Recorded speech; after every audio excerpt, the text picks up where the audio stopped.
From the oracles of the deep past to the modern realm of the psychic spy, governments and intelligence agencies have used remote viewing to answer the unanswerable, a specialized technique to secretively gain information on anything. It's up to us as individuals to take our power back, to know the truth, to become our own psychic spies.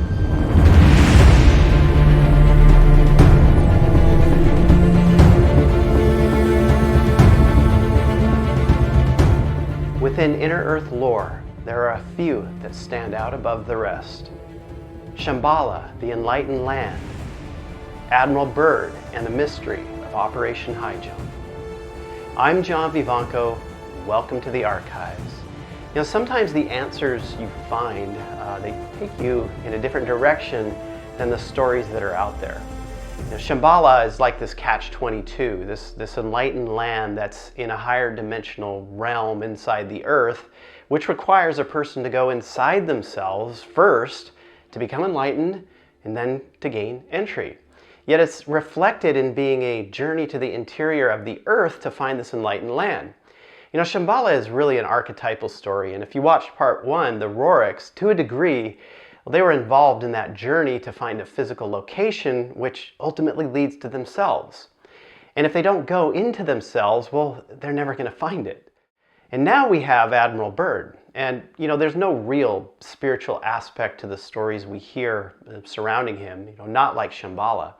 They're predominantly these physical stories where he's being pulled in and meeting with these enlightened beings there. The mystery of Byrd's inner earth exploits, they really all come from that lost diary which appeared in the 1970s. And then we also have good old Operation Highjump, where it's anyone's good guess as to what happened there. So we're going to go into some of these things in part two here to try and untangle this inner earth aspect.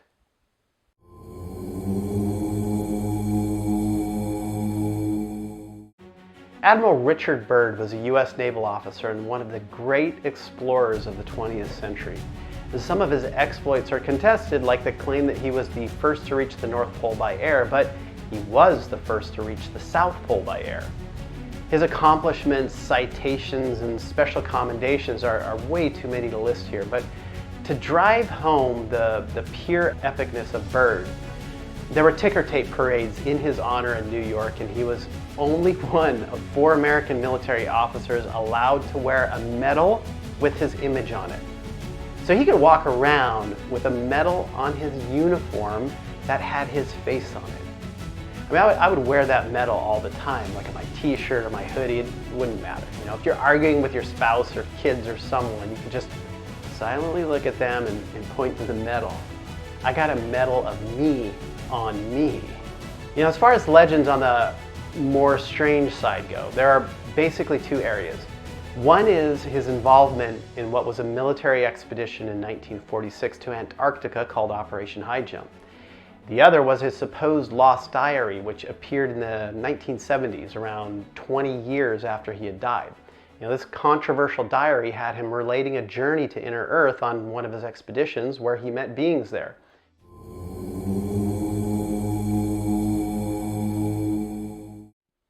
The way in which the diary came about is somewhat suspicious. You know, it came out of an organization called the Society for a Complete Earth in the 1970s. The leader of this group was named Captain Tawani Wakawa Shush. In a later claim, his name was Ritter von X, a retired captain from a U-boat during World War II. Irregardless, you know, this diary was hinted at by Captain Shush in the 1970s, claiming that he had it, and then he later published it. And there was no indication on where he got it. So on the surface, it reads like a comic book, and there are some inconsistencies within it. As well as that, it reads a little bit like World War II Nazi propaganda when Byrd met with the Inner Earth people in the diary. You can find it online easily, but I'm not going to go into it here. Suffice to say that this is basically a fantastic tale of his plane being pulled by a tractor beam and brought to the ground of a beautiful city inside the earth and meeting with the Master, where the Master speaks about the danger of nuclear weapons and the dangerous direction of the surface world. This is all ensconced within UFOs sporting Nazi symbols and tall, blonde, powerful humanoids who speak German. Now, if you know about the Nazi Party and their exploration of Tibet before all this, they were interested in Shambhala because some of them believed that the Aryan race originated from a more advanced alien-type culture and it existed there.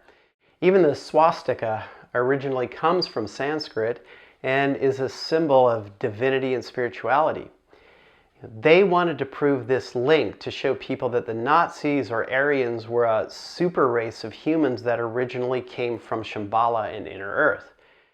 And now you have this purported diary from Admiral Byrd, one of the most legendary explorers, speaking of being taken in by these Aryans of Inner Earth who use Nazi symbols and German words. Clearly a little plug there for the Nazi connection to Inner Earth beings. So hey, it's like it's proven now. The Nazis were a superhuman race. Admiral Byrd met them and he wrote about it. Okay, so aside from all that, this is a good start here with remote viewing to try and understand the reality of this diary, whether it was made up or not. So basically, in a nutshell, the data describe that there are elements that are true and that there are elements that are not true in the diary, a mix of facts and fantasy. The true part, well, it was basically that Admiral Byrd did expeditions. But the story around the Inner Earth meeting in this diary is not correct according to our data, and this story is made up. It's simply a lie. Now, this diary story, it reminds me of the book The Smoky God, published in 1908 by Willis George Emerson. As stated earlier, this follows Olaf Janssen and his father as they took what the author called a true account to Inner Earth and meeting with the beings there, staying for around 2 years. Same situation with Admiral Byrd's diary. Our data basically says this is a made-up story and not true either. In fact, the author of The Smoky God, according to our data, wrote it to process the death of its father getting killed in the war, like Olaf's father in the story died, right? So really, there's not a whole lot here. But there does exist this tangled mess, though, of Admiral Byrd, Nazis, UFOs, and some aspect of Inner Earth.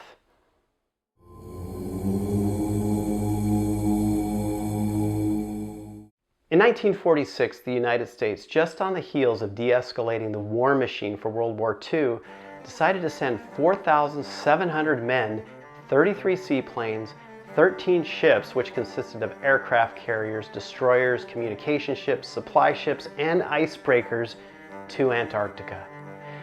The official statement was that the mission was to establish what was called Little America in Antarctica, to conduct research, do training in frigid environment, search for resources, and to establish a foothold on a new continent. Now, the press at the time was somewhat incredulous about the mission statement because of the amount of firepower headed down there then. To a lot of people, it did not make a lot of sense to send all of that war machinery down there just for an expedition. So the fleet left, right? They did their thing and then they came back early. And I mean way early. The expedition lasted only 2 months. It ended 6 months before its scheduled end date. Now, a port was being used by the US Navy in Chile, and apparently sailors would get interviewed at times where they had spoken of the mass amount of casualties that were taking place.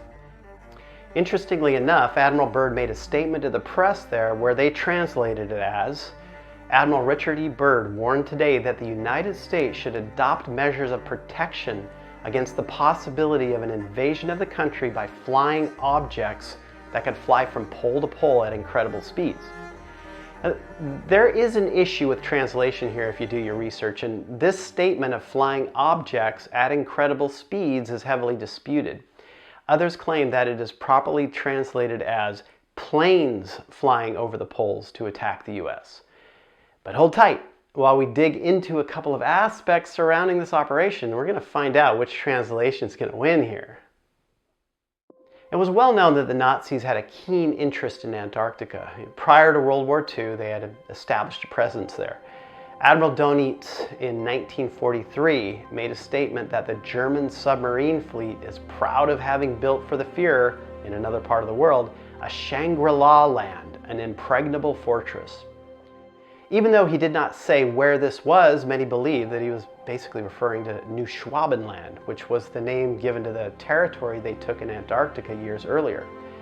Now, after the World War II defeat, at least 2 German U-boats surrendered to Argentina, and many Nazi scientists and elite ended up escaping there. And there was apparently a lot of confusion with the Americans after the war when they were investigating Nazi war crimes as well, because many top Nazi scientists were gone. They had just disappeared. They couldn't find them. And we know that many Nazis resettled in South America, and it was part of this escape hatch for the Nazi Party. In fact, my family lives in Chile, and I've spent time there, and also in Argentina. You find that there are a lot of Germans who live down there, and I mean a lot. German names are common, and a lot of blonde-haired, blue-eyed people are around. But it's thought in some corners that these U-boats were destined for the base that they had established in Antarctica, bringing scientists, the elite, and supplies. So this background stated, when we looked into the main reason for this massive flotilla of military hardware heading down to Antarctica just after World War II, Operation Highjump, we had a lot of data describing that they were heading down there because they knew that there was a Nazi base there. And their main intent was to go do battle and destroy it. We got nothing related to the official mission statement at all, nothing. And this appears to be an extension of World War II. When we looked into what happened and why the mission ended early, I can say that the statement by Admiral Byrd that they created an impregnable fortress, Shangri-La, which is, the other word for Shambhala, is true. But ultimately, it did not protect them. According to our data, the Nazis had established a base there, a big base, and this base was connected to some ancient technologies and structures, or structures that are a technology. So it's not that they created it, it's that they found remnants of an ancient civilization locked in the ice. And they used this as a fortress, so to speak. It's known that parts of the Nazi Party were very interested in ancient esoteric technology. They researched these, spent a lot of money on them, and at a certain point, hoped to use them to win the war. They were looking for Shambhala. They were trying to develop a flying saucer. They sought out powerful ancient esoteric relics across the earth, like the Spear of Destiny. The Ahnenerbe, a German think tank, was part of the SS. One of their jobs was to find evidence the Germans descended from an ancient Aryan race that was biologically superior to other racial groups. And before the war, this German theologian, Gustav Deissmann, found in Turkey, while he was doing research, a map. And this map, the Piri-Reis map, appeared to portray Antarctica. And what was interesting about it was that it showed Antarctica with no ice. And this map was compiled in 1513 by the Ottoman Admiral Piri-Reis. There's no way anyone would know really like the true coastline of Antarctica back then, or even if anything was there, at least according to modern historians. But because the Nazis were hell-bent on trying to establish this ancient Aryan link, it's said that they used this map in part in their expeditions to Antarctica. So they believed in the lost continent of Atlantis as well, and that any technology and remnants of that civilization belonged to them alone. They were the rightful heirs of it. So they thought perhaps this is where Atlantis was. On top of all this, we have the legend surrounding the Nazis trying to develop the flying saucer or anti-gravity craft. The Nazi Bell was one of these, and it was even thought the Nazi Party used a channeler, Maria Orsic, to receive the instructions from aliens in the Aldebaran system on how to build it. The CIA has some declassified documents that contain an interview with a German engineer who worked on them and claimed some successful flights. So now add to all this, all the claims of the US fleet in Antarctica being attacked by flying saucers, if you know that story. So here we have the idea of Nazi flying saucers and Antarctica converging.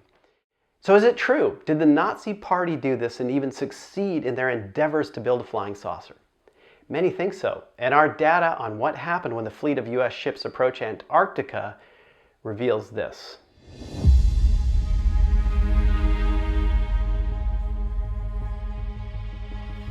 As the huge armed flotilla approached the continent, it was described that they were being tracked, not only by the Soviets, but also the Germans. The Soviets, they knew what the US was up to, so they were watching them very closely. The US, was also somewhat knew what they were getting into here because of Operation Paperclip, where they were bringing these Nazi scientists to the US to continue their programs. One of the big issues the US faced was that even though they had some intelligence and evidence there was a Nazi flying saucer program, many of those scientists left along with what was being worked on. So as the US war machine was moving into the waters surrounding Antarctica, the sailors began to see lights in the sky doing impossible maneuvers. As they got closer, these lights, or flying saucers and triangular-shaped craft using anti-gravity, ripped out of the ocean at impossible speeds in front of the ships, and they attacked. Overall, the speed and agility was something that the US fleet could not overcome because they were taking too many losses. And this is why the US tucked tail and the operation ended early. So what's going on here? How is it that the Nazis were not able to use this technology during the better part of World War II, yet supposedly drive away this fleet at the bottom of the world after the war ended? Well, they didn't. It was not the Nazis that were attacking them. What the Nazis had found under the ice was a complex, a number of very large, equally spaced pyramids buried under time. This was an ancient civilization, very old, using Earth energies and advanced technology to build their civilization and live their lives when they had them, much like Atlantis, and very, very well could have been Atlantis. This impregnable fortress statement by Admiral Donitz was in relation to what they had found in Antarctica, and this is where many Nazis were headed after the war, along with their flying saucer technology. And they were partially holed up within some of the complexes there under the ice. The US was not only going down there to remove the Nazis, they were in competition for what was there. Now the big problem was there were others there as well. And it was these others who attacked the fleet, not the Nazis. We saw this with another project we worked on, and that question revolved around why Buzz Aldrin and John Kerry went down there somewhat recently. There was a piece of technology that they had come across under the ice, and whether they discovered it there or not is another question. And it could have been actually brought there from Saudi Arabia and is the Ark of Gabriel. Nonetheless, this machine, for lack of a better word, has some type of matter transference capabilities. It could transfer matter from one location to another location in the universe. In fact, when we saw this with remote viewing, there were others, alien beings, that were working with humans to figure this thing out. That's why Kerry and Aldrin went down there. So it appears that back in the 1940s, there was an issue with humans really digging in and being in that area. And what our remote viewing data portrays is a configuration of pyramids set there under the ice and underground in such a way as to create different gravitational effects, portals in a specific area. When you think of the Giza pyramids, for instance, these things are power generators. They're not tombs. And when you place these structures into configurations rather than just standalones, you can cause these other effects to occur. So if you have 8 equally distanced creating a circle on the land, you're going to get a different effect in the middle of this whole structure than you would a single pyramid. Very intense amount of energy, which does different things than just one. Very simply put, they were not attacked by Nazi flying saucers. They were attacked by other beings who are using this technology and guarding it. In fact, within these consortiums of beings, they even fight among each other at times for the area. So as the flotilla, with all its intent to remove the Nazis and claim the area, got close, they were attacked by beings who were protecting what they had already claimed. The Nazis, they were actually in somewhat of the same boat as the Americans. I know it sounds nuts, but it also sounds nuts that they were attacked by Nazi UFOs. It's like, we're once again going down this remote viewing rabbit hole at the speed of light. This is why the expedition only lasted a couple of months, because there were too many losses up against a very superior and strange enemy. These beings only wanted to drive the humans away from the area and not not completely decimate them. This reminds me a bit of what happened when we originally went to the moon. Now, I know that many don't believe that we even went to the moon, and most of the missions there were scrubbed early on, then created within film studios here on Earth, but it was a similar situation. We did go there, and on that first landing, we did get warmed off, just like Antarctica. But this ultimately created this highly classified program for the United States to seek and solidify deals with these beings for technology. The very secret intelligence apparatus of the US also combined itself in Antarctica with the Nazis who were already there, and not just them, the Soviets too. And this is where the military-industrial complex of the US that President Eisenhower had warned about began to form. In that world, countries and nationalism disappeared and advanced technologies went into these deep black special access programs like anti-gravity and free energy. Have you ever asked yourself why your smartphone has a trillion-fold increase in computing power from the supercomputers of the 1970s? A trillion-fold. Yet we're still playing with rocket fuel and gas from the early 1900s and the 1940s to transport ourselves. Don't get me started on Musk and Tesla either. To call Musk's car a Tesla is an insult as to what Tesla was really about. Musk is just revamping batteries to keep you plugged into a grid that you have to pay for. So the advancement of the anti-gravity technology, which is also free energy, is completely hidden from you and dumped into need-to-know programs. So outside of, that soapboxing on what happened there, where the heck is Inner Earth? We got knocked off onto this sidetrack here into another weird area. And with all the lore around Admiral Byrd and going to Inner Earth, I think perhaps that fake story was a cover for this, a disinformation story. So far, there's been nothing we've seen with Byrd entering into an Inner Earth, not at the North Pole and not at the South Pole. The Smoky God story, that was also untrue. The Roriks never found Shambhala because it's in a different dimension and their vibration was not high enough. This does not mean that there is no Inner Earth though, because we've seen things in other projects. It may just be more along the lines of pockets here and there where beings live within these pockets as opposed to some massive civilization underground.